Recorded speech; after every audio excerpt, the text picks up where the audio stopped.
My name is Steve Symansky. I retired from the fund about a year ago.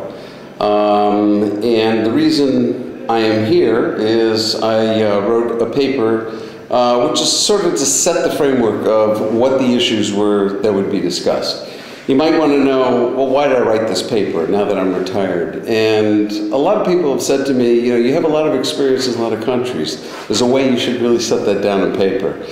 To be honest with you, I'm not ready to write a book, but I thought it would be useful for me to convey my personal experiences. This conference is meant to be a little different than your usual conference on public financial management. In most cases, there's a number of research papers. This was not a research paper. It was a paper where I came up with recommendations based on what I observed in 5 post-conflict countries. Kosovo, East Timor, Afghanistan, Iraq, and Liberia.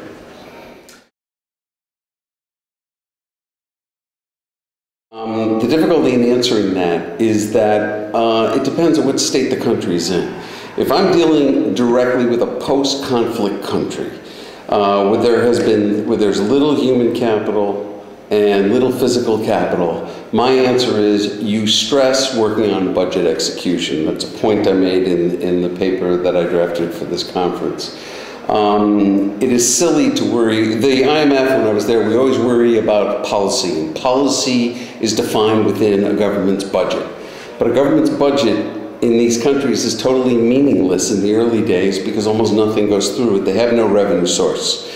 And so the thing to do is concentrate on getting, I think somebody said, get the plumbing right. And if you don't get the plumbing right, then you won't have others trying to support the government through assistance. So I'm a firm believer in getting budget execution and mostly through computerization. Get that done right.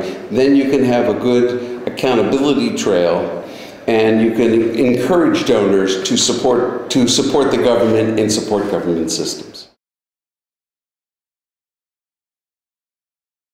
It is very dependent on the country, and it isn't because I'm here in the UK, but I always hold DFID in the UK up on a pedestal.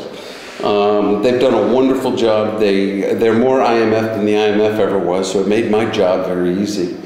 They tend to think like we do. They tend to say, let the government be a government, encourage the government to develop its systems, because eventually the international community is going to leave. And I think through general budget support and through some of the reforms that they have encouraged, they've done a very good job. I can take the opposite case, which is, I guess I shouldn't say the country, but Japan, for example, is more interested in putting its flag on something.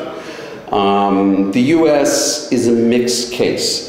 I found that the U.S. in some cases, in Afghanistan, they've done a fairly good job. There are some cases where they go over the top, but the way aid is delivered, for example, I think is done very poorly in Afghanistan, although they are for the first time coming on and giving some general budget support. I'm a strong believer in general budget support.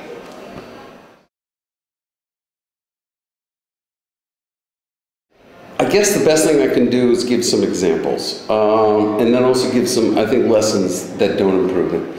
I think I look at the treasury that was developed in Afghanistan. What was done was a very small World Bank project, supported the computerization of the financial management system. They had 3 or 4 internationals, but they also brought in many, many local Afghans. While the pay may have been a little bit higher, it wasn't such that it wasn't sustainable. They built it on a sustainable basis. And what you did was you were able to bring in a system which takes high technical skills, but train your locals. And what developed over time was complete ownership by the Afghans for that financial management system, and now the internationals are playing a much smaller role. Let me contrast that with what, as I put in the paper, on the budget department in Afghanistan, and that what you had about 6 donors, all bringing in people, paying local Afghans very high salaries, so that there was no way they could ever become civil servants at those salaries. The internationals were actually buying many of those who were qualified up. And what you have is, while you had some, in the budget department initially you had some very good things, in the end I think it looks very poor now. They've had such high turnover, where what you have in the Treasury Department, for example, is a group of people who have been able to work through their civil service system, and you have a Treasury system which is now really praised by the international community, and the PIFA gave it very, very high marks.